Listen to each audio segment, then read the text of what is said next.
જય શ્રી કૃષ્ણ બધા મિત્રોને welcome to my mini vlog. કાલે સવારે ઉઠીને આવી ધોઈને રોહિતીમાના દર્શન કરી લીધા. અમારા ગામના બીજા ભાઈઓ પણ દર્શન કરવા આવેલા હતા. બધા દર્શન કરીને ત્યાંથી નીકળી ગયા. રોજથી બધા રિક્ષામાં બેસીને નીકળી ગયા રાપર આવવા માટે.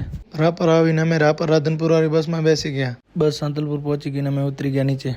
સાંતલપુર બસથી ઉતરતા જ મળ્યા તેજસભાઈ. પછી પીધો શેરડીનો રસ પીને આવી ગયા કાનજીભાઈના ઘૂઘરા ખાવા માટે. સાંતલપુરથી નાસ્તો કરીને પછી અમે ભરત સાથે નીકળી ગયા ઘરે આવવા માટે. તો ફાઇનલી બપોરે અમે પહોંચ્યા ઘરે અને જમીને સૂઈ ગયો. આજ સવારે મોડા સુધી સૂતો અને પછી નાહી ધોઈને વાયડી પર જઈને લઈને આવી ગયો બાલ મંદિર. खाओ माँ कसम।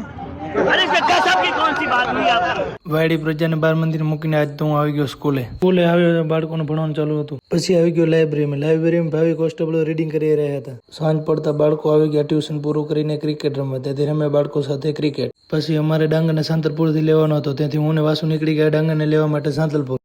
भाई ने बोला करने का तो करने का. અને અમે આવી ગયા નાગરાજ હોટલે. ત્યાં ડાંગર પણ આવી ગયો હતો ગાડી લઈને નાગરાજ હોટલે. પછી ડાંગરને લઈને અમે નીકળી ગયા ઘર તરફ આવવા માટે.